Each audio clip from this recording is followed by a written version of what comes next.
100 años de soledad. Gabriel García Márquez. Capítulo 20. Pilar Ternera murió en el MEC de Bejuco, una noche de fiesta, vigilando la entrada de su paraíso. De acuerdo con su última voluntad, la enterraron sin ataúd, sentada en el MEC de que 8 hombres bajaron con cabullas en un hueco enorme, excavado en el centro de la pista de baile. Las mulatas vestidas de negro, pálidas de llanto, improvisaban oficios de tinieblas mientras se quitaban los aretes. Los prendedores y las sortijas, y los iban echando en la fosa, antes de que la sellaran con una lápida sin nombre ni fechas y le pusieran encima un promontorio de camelias amazónicas. Después de envenenar a los animales, clausuraron puertas y ventanas con ladrillos y argamasa. Y se dispersaron por el mundo con sus baúles de madera, tapizados por dentro con estampas de santos, cromos de revistas y retratos de novios efímeros, remotos y fantásticos, que cagaban diamantes, o se comían a los caníbales, o eran coronados reyes de barajas en Oultamar. Era el final. En la tumba de Pilar Ternera, entre salmos y avalorios de putas, se pudrían los escombros del pasado. Los pocos que quedaban después de que el sabio catalán remató la librería y regresó a la aldea mediterránea donde había nacido, derrotado por la nostalgia de una primavera tenaz. Nadie hubiera podido presentir su decisión. Había llegado a Macondo en el esplendor de la compañía bananera, huyendo de una de tantas guerras. Y no se le había ocurrido nada más práctico que instalar aquella librería de incunables y ediciones originales en varios idiomas, que los clientes casuales bojeaban con recelo, como si fueran libros de muladar, mientras esperaban el turno para que les interpretaran los sueños en la casa de enfrente. Estuvo media vida en la calurosa trastienda, garrapateando su escritura preciosista en tinta violeta y en hojas que arrancaba de cuadernos escolares, sin que nadie supiera a ciencia cierta qué era lo que escribía. Cuando Aureliano lo conoció tenía 2 cajones llenos de aquellas páginas abigarradas que de algún modo hacían pensar en los pergaminos de Melquíades. Y desde entonces hasta cuando se fue había llenado un tercero, así que era razonable pensar que no había hecho nada más durante su permanencia en Macondo. Las únicas personas con quienes se relacionó fueron los 4 amigos, a quienes les cambió por libros los trompos y las cometas, y los puso a leer a Séneca y a Ovidio cuando todavía estaban en la escuela primaria. Trataba a los clásicos con una familiaridad casera, como si todos hubieran sido en alguna época sus compañeros de cuarto. Y sabía muchas cosas que simplemente no se debían saber. Como que San Agustín usaba debajo del hábito un jubón de lana que no se quitó en 14 años, y que Arnaldo de Vilanova, el nigromante, se volvió impotente desde niño por una mordedura de alacrán. Su fervor por la palabra escrita era una urdimbre de respeto solemne e irreverencia comadrera. Ni sus propios manuscritos estaban a salvo de esa dualidad, habiendo aprendido el catalán para traducirlos. Alfonso se metió un rollo de páginas en los bolsillos, que siempre tenía llenos de recortes de periódicos y manuales de oficios raros, y una noche los perdió en la casa de las muchachitas que se acostaban por hambre. Cuando el abuelo sabio se enteró, en vez de hacerle el escándalo temido, comentó muerto de risa que aquel era el destino natural de la literatura. En cambio, no hubo poder humano capaz de persuadirlo de que no se llevara los 3 cajones cuando regresó a su aldea natal. Y se soltó en improperios cartagineses contra los inspectores del ferrocarril que trataban de mandarlos como carga, hasta que consiguió quedarse con ellos en el vagón de pasajeros. El mundo habrá acabado de joderse, dijo entonces, el día en que los hombres viajen en primera clase y la literatura en el vagón de carga. Eso fue lo último que se le oyó decir.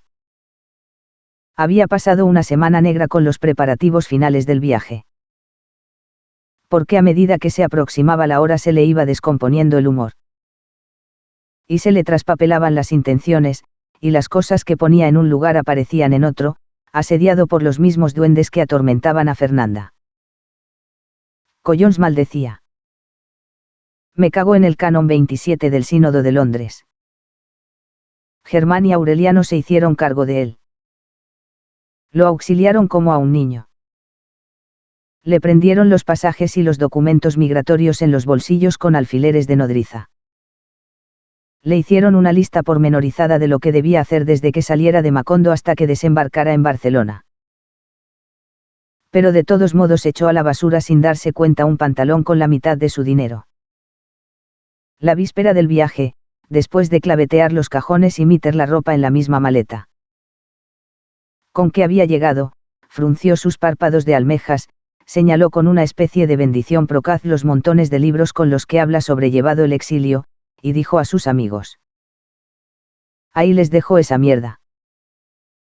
3 meses después se recibieron en un sobre grande 29 cartas y más de 50 retratos, que se le habían acumulado en los ocios de Oultamar.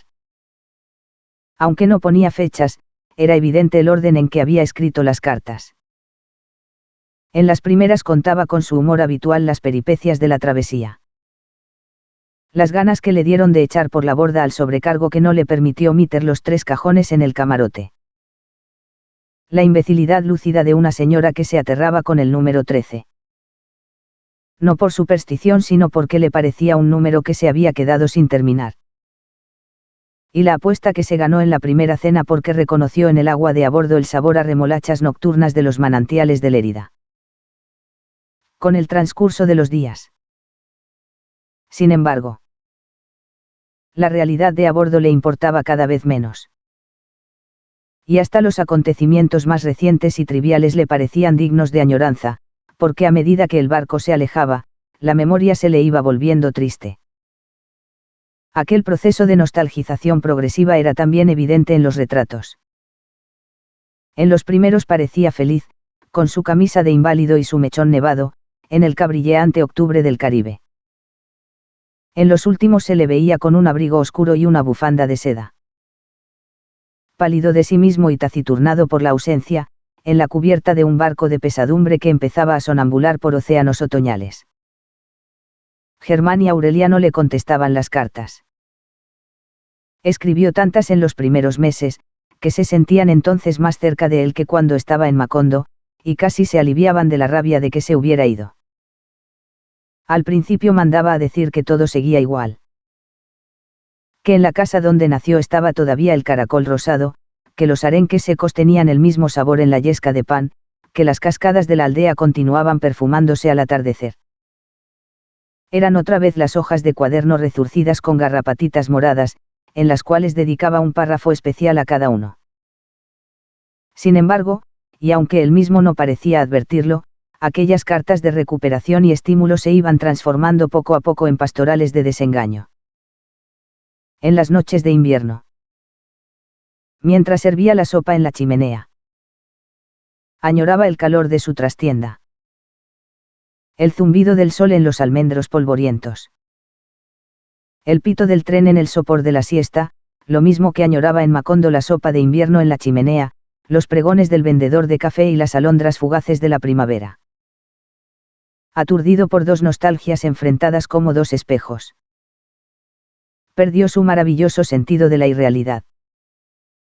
Hasta que terminó por recomendarles a todos que se fueran de Macondo. Que olvidaran cuanto él les había enseñado del mundo y del corazón humano. Que se cagarán en Horacio. Y que en cualquier lugar en que estuvieran recordaran siempre que el pasado era mentira. Que la memoria no tenía caminos de regreso, que toda la primavera antigua era irrecuperable, y que el amor más desatinado y tenaz era de todos modos una verdad efímera. Álvaro fue el primero que atendió el consejo de abandonar a Macondo. Lo vendió todo, hasta el tigre cautivo que se burlaba de los transeúntes en el patio de su casa, y compró un pasaje eterno en un tren que nunca acababa de viajar. En las tarjetas postales que mandaba desde las estaciones intermedias. Describía a gritos las imágenes instantáneas que había visto por la ventanilla del vagón, y era como ir haciendo trizas y tirando al olvido el largo poema de la fugacidad. Los negros quiméricos en los algodonales de la Luisiana. Los caballos alados en la hierba azul de Kentucky. Los amantes griegos en el crepúsculo infernal de Arizona. La muchacha de suéter rojo que pintaba acuarelas en los lagos de Michigan. Y que le hizo con los pinceles un adiós que no era de despedida sino de esperanza, porque ignoraba que estaba viendo pasar un tren sin regreso. Luego se fueron Alfonso y Germán, un sábado, con la idea de regresar el lunes, y nunca se volvió a saber de ellos. Un año después de la partida del sabio catalán. El único que quedaba en Macondo era Gabriel. Todavía al garete, a merced de la azarosa caridad de nigromanta, y contestando los cuestionarios del concurso de una revista francesa, cuyo premio mayor era un viaje a París. Aureliano. Que era quien recibía la suscripción. Lo ayudaba a llenar los formularios. A veces en su casa, y casi siempre entre los pomos de loza y el aire de valeriana de la única botica que quedaba en Macondo, donde vivía Mercedes, la sigilosa novia de Gabriel. Era lo último que iba quedando de un pasado cuyo aniquilamiento no se consumaba. Porque seguía aniquilándose indefinidamente, consumiéndose dentro de sí mismo, acabándose a cada minuto pero sin acabar de acabarse jamás. El pueblo había llegado a tales extremos de inactividad, que cuando Gabriel ganó el concurso y se fue a París con 2 mudas de ropa, un par de zapatos y las obras completas de Rabelais, tuvo que hacer señas al maquinista para que el tren se detuviera a recogerlo. La antigua calle de los Turcos era entonces un rincón de abandono, donde los últimos árabes se dejaban llevar hacia la muerte por la costumbre milenaria de sentarse en la puerta. Aunque hacía muchos años que habían vendido la última yarda de diagonal, y en las vitrinas sombrías solamente quedaban los maniquíes decapitados. La ciudad de la compañía bananera, que tal vez Patricia Brown trataba de evocar para sus nietos en las noches de intolerancia y pepinos en vinagre de Prattville, Alabama, era una llanura de hierba silvestre. El cura anciano que había sustituido al padre Ángel, y cuyo nombre nadie se tomó el trabajo de averiguar, esperaba la piedad de Dios tendido a la Bartola en una hamaca, atormentado por la artritis y el insomnio de la duda, mientras los lagartos y las ratas se disputaban la herencia del templo vecino. En aquel Macondo olvidado hasta por los pájaros, donde el polvo y el calor se habían hecho tan tenaces que costaba trabajo respirar. Recluidos por la soledad y el amor y por la soledad del amor en una casa donde era casi imposible dormir por el estruendo de las hormigas coloradas. Aureliano y Amaranta Úrsula eran los únicos seres felices, y los más felices sobre la tierra. Gastón había vuelto a Bruselas, cansado de esperar el aeroplano. Un día metió en una maletita las cosas indispensables y su archivo de correspondencia y se fue con el propósito de regresar por el aire. Antes de que sus privilegios fueran cedidos a un grupo de aviadores alemanes que habían presentado a las autoridades provinciales un proyecto más ambicioso que el suyo. Desde la tarde del primer amor, Aureliano y Amaranta Úrsula habían seguido aprovechando los escasos descuidos del esposo, amándose con ardores amordazados en encuentros azarosos y casi siempre interrumpidos por regresos imprevistos. Pero cuando se vieron solos en la casa sucumbieron en el delirio de los amores atrasados. Era una pasión insensata, desquiciante, que hacía temblar de pavor en su tumba a los huesos de Fernanda, y los mantenía en un estado de exaltación perpetua. Los chillidos de Amaranta Úrsula, sus canciones agónicas, estallaban lo mismo a las 2 de la tarde en la mesa del comedor, que a las 2 de la madrugada en el granero.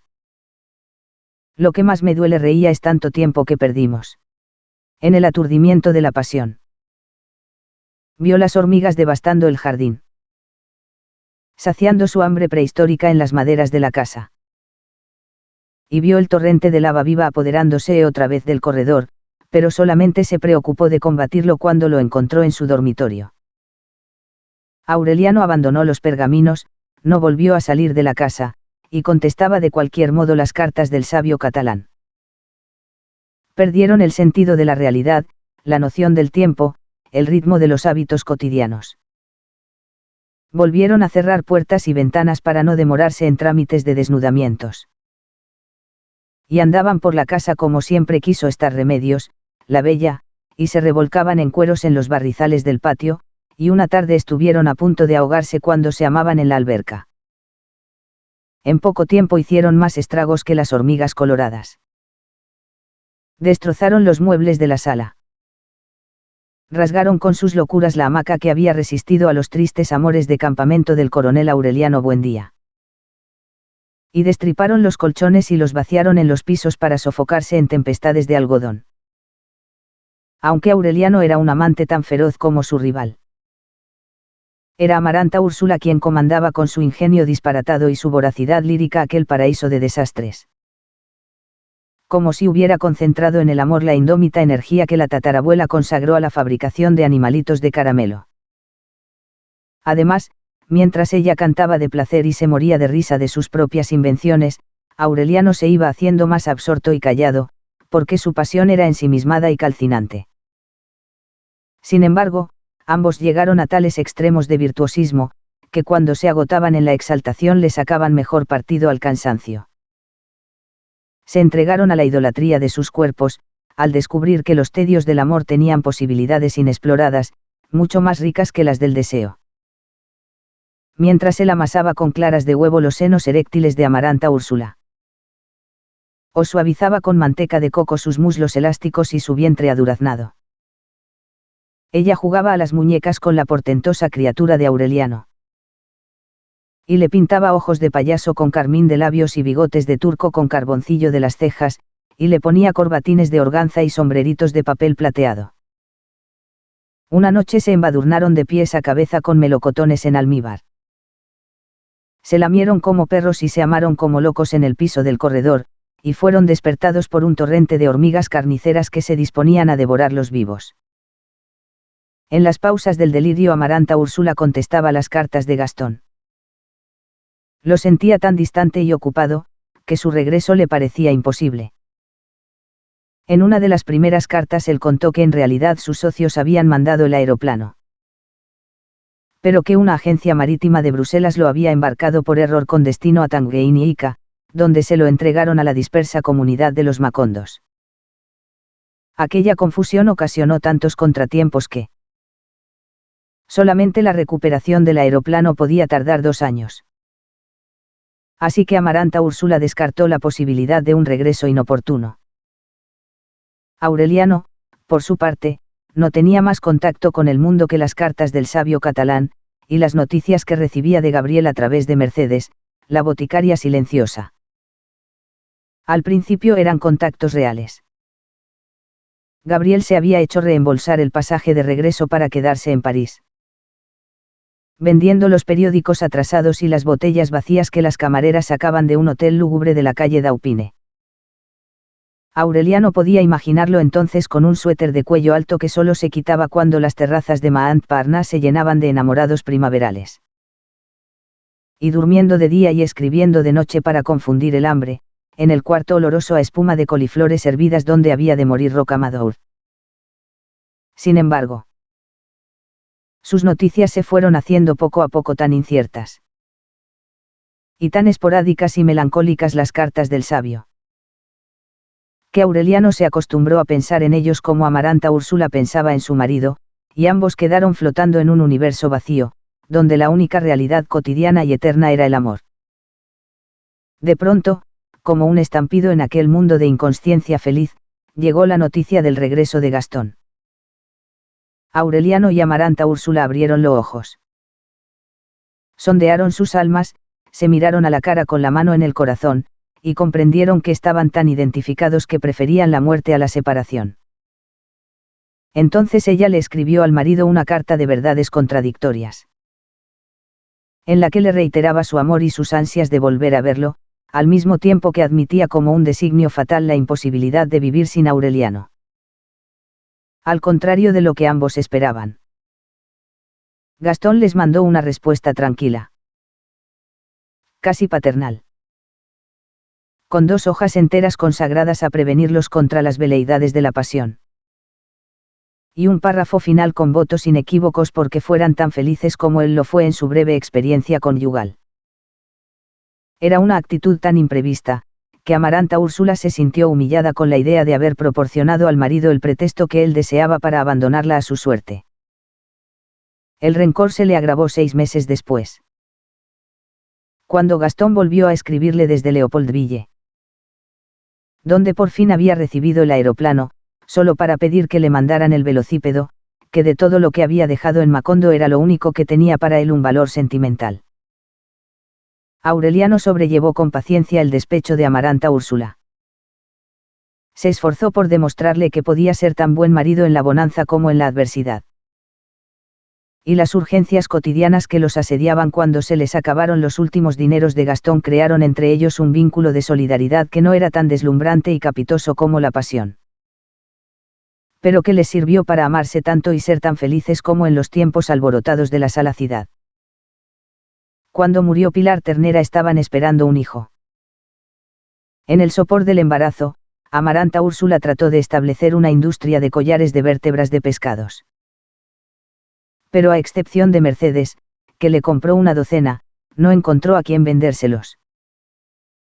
Aureliano tuvo conciencia por primera vez de que su don de lenguas, su sabiduría enciclopédica, su rara facultad de recordar sin conocerlos los pormenores de hechos y lugares remotos, eran tan inútiles como el cofre de pedrería legítima de su mujer, que entonces debía valer tanto como todo el dinero de que hubieran podido disponer, juntos, los últimos habitantes de Macondo. Sobrevivían de milagro. Aunque Amaranta Úrsula no perdía el buen humor, ni su ingenio para las travesuras eróticas, adquirió la costumbre de sentarse en el corredor después del almuerzo, en una especie de siesta insomne y pensativa. Aureliano la acompañaba. A veces permanecían en silencio hasta el anochecer, el uno frente a la otra, mirándose a los ojos, amándose en el sosiego con tanto amor como antes se amaron en el escándalo. La incertidumbre del futuro les hizo volver el corazón hacia el pasado. Se vieron a sí mismos en el paraíso perdido del diluvio, chapaleando en los pantanos del patio, matando lagartijas para colgárselas a Úrsula, jugando a enterrarla viva, y aquellas evocaciones les revelaron la verdad de que habían sido felices juntos desde que tenían memoria. Profundizando en el pasado. Amaranta Úrsula recordó la tarde en que entró al taller de platería y su madre le contó que el pequeño Aureliano no era hijo de nadie porque había sido encontrado flotando en una canastilla. Aunque la versión les pareció inverosímil, carecían de información para sustituirla por la verdadera. De lo único que estaban seguros, después de examinar todas las posibilidades, era de que Fernanda no fue la madre de Aureliano. Amaranta Úrsula se inclinó a creer que era hijo de Petra Cotes, de quien solo recordaba fábulas de infamia, y aquella suposición les produjo en el alma una torcedura de horror. Atormentado por la certidumbre de que era hermano de su mujer, Aureliano se dio una escapada a la casa cural para buscar en los archivos rezumantes y apolillados alguna pista cierta de su filiación. La partida de bautismo más antigua que encontró fue la de Amaranta Buendía. Bautizada en la adolescencia por el padre Nicanor Reina, por la época en que éste andaba tratando de probar la existencia de Dios mediante artificios de chocolate. Llegó a ilusionarse con la posibilidad de ser uno de los 17 aurelianos, cuyas partidas de nacimiento rastreó a través de 4 tomos, pero las fechas de bautismo eran demasiado remotas para su edad. Viéndolo extraviado en laberintos de sangre, trémulo de incertidumbre, el párroco artrítico que lo observaba desde la hamaca le preguntó compasivamente cuál era su nombre. Aureliano Buendía, dijo él. Entonces no te mates buscando, exclamó el párroco con una convicción terminante. Hace muchos años hubo aquí una calle que se llamaba así, y por esos entonces la gente tenía la costumbre de ponerles a los hijos los nombres de las calles. Aureliano tembló de rabia. Ah, dijo, entonces usted tampoco cree. ¿En qué? Que el coronel Aureliano Buendía hizo 32 guerras civiles y las perdió todas, contestó Aureliano. Que el ejército acorraló y ametralló a 3000 trabajadores, y que se llevaron los cadáveres para echarlos al mar en un tren de 200 vagones. El párroco lo midió con una mirada de lástima. ¡Ay, hijo!, suspiró. A mí me bastaría con estar seguro de que tú y yo existimos en este momento. De modo que Aureliano y Amaranta Úrsula aceptaron la versión de la canastilla, no porque la creyeran, sino porque los ponía a salvo de sus terrores. A medida que avanzaba el embarazo se iban convirtiendo en un ser único, se integraban cada vez más en la soledad de una casa a la que solo le hacía falta un último soplo para derrumbarse. Se habían reducido a un espacio esencial. Desde el dormitorio de Fernanda, donde vislumbraron los encantos del amor sedentario, hasta el principio del corredor, donde Amaranta Úrsula se sentaba a tejer botitas y sombreritos de recién nacido, y Aureliano a contestar las cartas ocasionales del sabio catalán. El resto de la casa se rindió al asedio tenaz de la destrucción. El taller de platería, el cuarto de Melquíades, los reinos primitivos y silenciosos de Santa Sofía de la Piedad quedaron en el fondo de una selva doméstica que nadie hubiera tenido la temeridad de desentrañar. Cercados por la voracidad de la naturaleza, Aureliano y Amaranta Úrsula seguían cultivando el orégano y las begonias y defendían su mundo con demarcaciones de cal, construyendo las últimas trincheras de la guerra inmemorial entre el hombre y las hormigas. El cabello largo y descuidado, los moretones que le amanecían en la cara, la hinchazón de las piernas, la deformación del antiguo y amoroso cuerpo de comadreja. Le habían cambiado a Amaranta Úrsula la apariencia juvenil de cuando llegó a la casa con la jaula de canarios desafortunados y el esposo cautivo, pero no le alteraron la vivacidad del espíritu. Mierda, solía reír. ¿Quién hubiera pensado que de veras íbamos a terminar viviendo como antropófagos? El último hilo que los vinculaba con el mundo se rompió en el 6º mes del embarazo, cuando recibieron una carta que evidentemente no era del sabio catalán.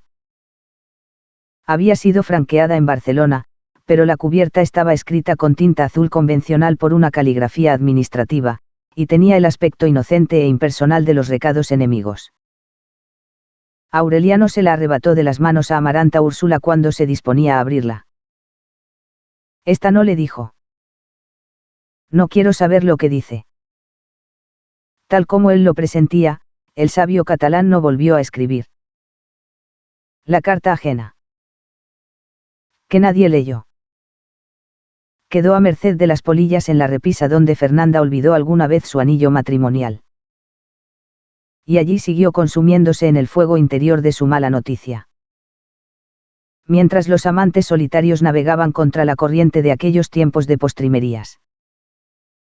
Tiempos impenitentes y aciagos, que se desgastaban en el empeño inútil de hacerlos derivar hacia el desierto del desencanto y el olvido.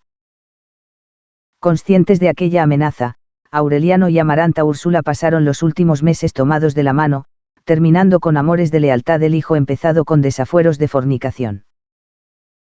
De noche, abrazados en la cama, no los amedrentaban las explosiones sublunares de las hormigas, ni el fragor de las polillas, ni el silbido constante y nítido del crecimiento de la maleza en los cuartos vecinos. Muchas veces fueron despertados por el tráfago de los muertos. Oyeron a Úrsula peleando con las leyes de la creación para preservar la estirpe. Y a José Arcadio Buendía buscando la verdad quimérica de los grandes inventos. Y a Fernanda rezando y al coronel Aureliano Buendía embruteciéndose con engaños de guerras y pescaditos de oro, y a Aureliano II agonizando de soledad en el aturdimiento de las parrandas. Y entonces aprendieron que las obsesiones dominantes prevalecen contra la muerte. Y volvieron a ser felices con la certidumbre de que ellos seguirían amándose con sus naturalezas de aparecidos. Mucho después de que otras especies de animales futuros les arrebataran a los insectos el paraíso de miseria que los insectos estaban acabando de arrebatarles a los hombres. Un domingo, a las 6 de la tarde, Amaranta Úrsula sintió los apremios del parto. La sonriente comadrona de las muchachitas que se acostaban por hambre la hizo subir en la mesa del comedor.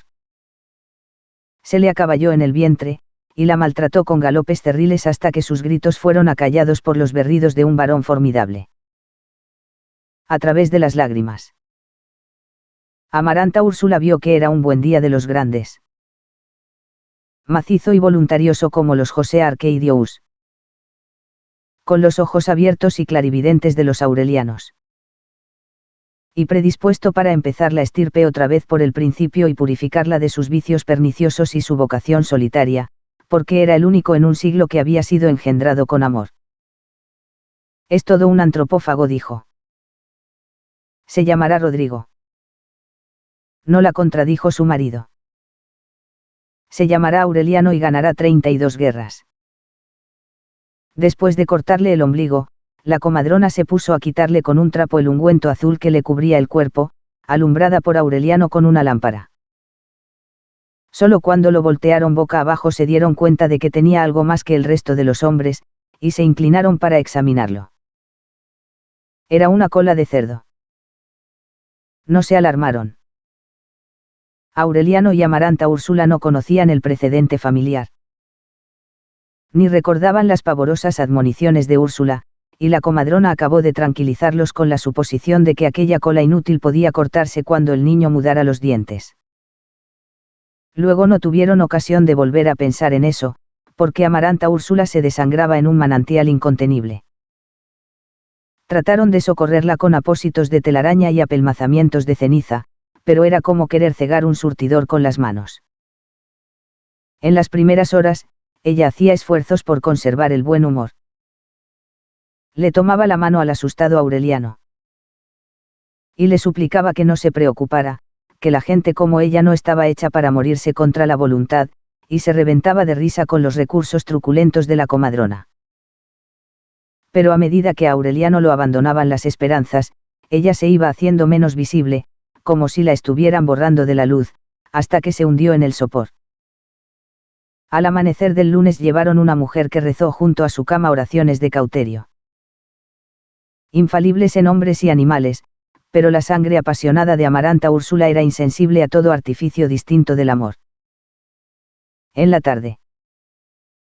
Después de 24 horas de desesperación. Supieron que estaba muerta porque el caudal se agotó sin auxilios, y se le afiló el perfil, y los verdugones de la cara se le desvanecieron en una aurora de alabastro, y volvió a sonreír. Aureliano no comprendió hasta entonces cuánto quena a sus amigos, cuánta falta le hacían, y cuánto hubiera dado por estar con ellos en aquel momento. Puso al niño en la canastilla que su madre le había preparado, le tapó la cara al cadáver con una manta, y vagó sin rumbo por el pueblo desierto, buscando un desfiladero de regreso al pasado. Llamó a la puerta de la botica, donde no había estado en los últimos tiempos, y lo que encontró fue un taller de carpintería. La anciana que le abrió la puerta con una lámpara en la mano se compadeció de su desvarío.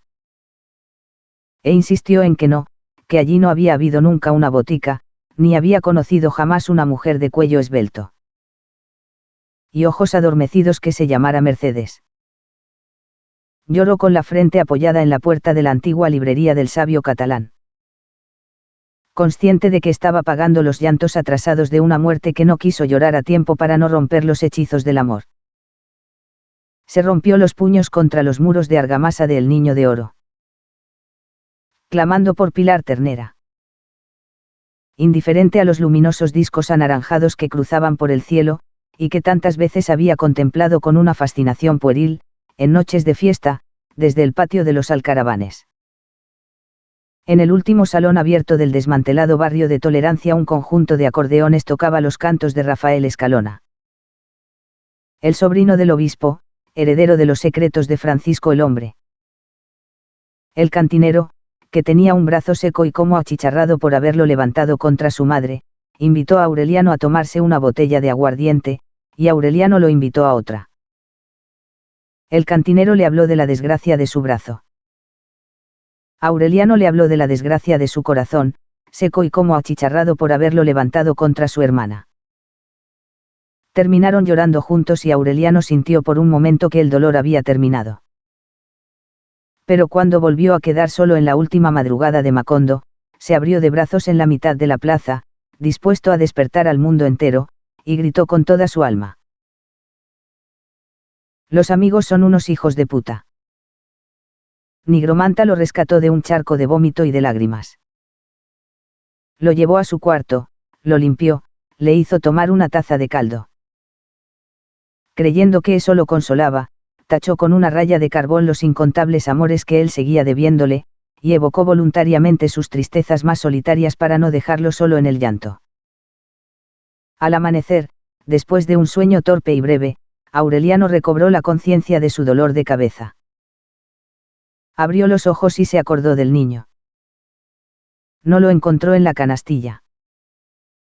Al primer impacto experimentó una deflagración de alegría, creyendo que Amaranta Úrsula había despertado de la muerte para ocuparse del niño. Pero el cadáver era un promontorio de piedras bajo la manta. Consciente de que al llegar había encontrado abierta la puerta del dormitorio, Aureliano atravesó el corredor saturado por los suspiros matinales del orégano, y se asomó al comedor, donde estaban todavía los escombros del parto. La olla grande, las sábanas ensangrentadas, los tiestos de ceniza, y el retorcido ombligo del niño en un pañal abierto sobre la mesa, junto a las tijeras y el sedal. La idea de que la comadrona había vuelto por el niño en el curso de la noche le proporcionó una pausa de sosiego para pensar. Se derrumbó en el Mecde. El mismo en que se sentó Rebeca en los tiempos originales de la casa para dictar lecciones de bordado. Y en el que Amaranta jugaba damas chinas con el coronel Gerineldo Márquez. Y en el que Amaranta Úrsula cosía la ropita del niño, y en aquel relámpago de lucidez tuvo conciencia de que era incapaz de resistir sobre su alma el peso abrumador de tanto pasado. Herido por las lanzas mortales de las nostalgias propias y ajenas. Admiró la impavidez de la telaraña en los rosales muertos, la perseverancia de la cizaña, la paciencia del aire en el radiante amanecer de febrero. Y entonces vio al niño. Era un pellejo hinchado y reseco que todas las hormigas del mundo iban arrastrando trabajosamente hacia sus madrigueras por el sendero de piedras del jardín. Aureliano no pudo moverse. No porque lo hubiera paralizado el estupor, sino porque en aquel instante prodigioso se le revelaron las claves definitivas de Melquíades, y vio el epígrafe de los pergaminos perfectamente ordenado en el tiempo y el espacio de los hombres. El primero de lo estirpe está amarrado en un árbol y al último se lo están comiendo las hormigas. Aureliano no había sido más lúcido en ningún acto de su vida que cuando olvidó sus muertos y el dolor de sus muertos. Y volvió a clavar las puertas y las ventanas con las crucetas de Fernanda para no dejarse perturbar por ninguna tentación del mundo. Porque entonces sabía que en los pergaminos de Melquíades estaba escrito su destino. Los encontró intactos. Entre las plantas prehistóricas y los charcos humeantes y los insectos luminosos que habían desterrado del cuarto todo vestigio del paso de los hombres por la tierra. Y no tuvo serenidad para sacarlos a la luz. Sino que allí mismo, de pie, sin la menor dificultad, como si hubieran estado escritos en castellano bajo el resplandor deslumbrante del mediodía, empezó a descifrarlos en voz alta. Era la historia de la familia escrita por Melquíades hasta en sus detalles más triviales, con 100 años de anticipación. La había redactado en sánscrito, que era su lengua materna, y había cifrado los versos pares con la clave privada del emperador Augusto, y los impares con claves militares lacedemonias. La protección final. Que Aureliano empezaba a vislumbrar cuando se dejó confundir por el amor de Amaranta Úrsula. Radicaba en que Melquíades no había ordenado los hechos en el tiempo convencional de los hombres, sino que concentró un siglo de episodios cotidianos, de modo que todos coexistieran en un instante. Fascinado por el hallazgo, Aureliano leyó en voz alta. Sin saltos. Las encíclicas cantadas que el propio Melquíades le hizo escuchar a Arcadio. Y que eran en realidad las predicciones de su ejecución. Y encontró anunciado el nacimiento de la mujer más bella del mundo que estaba subiendo al cielo en cuerpo y alma. Y conoció el origen de 2 gemelos póstumos que renunciaban a descifrar los pergaminos, no solo por incapacidad e inconstancia, sino porque sus tentativas eran prematuras. En este punto, impaciente por conocer su propio origen, Aureliano dio un salto.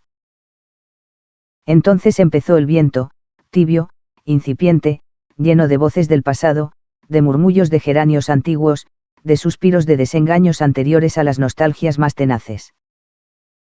No lo advirtió porque en aquel momento estaba descubriendo los primeros indicios de su ser.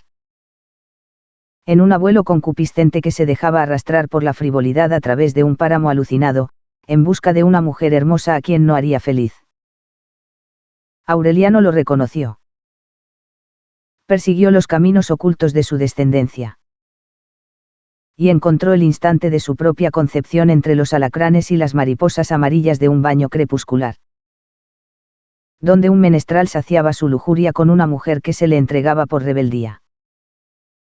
Estaba tan absorto que no sintió tampoco la segunda arremetida del viento, cuya potencia ciclónica arrancó de los quicios las puertas y las ventanas, descuajó el techo de la galería oriental y desarraigó los cimientos.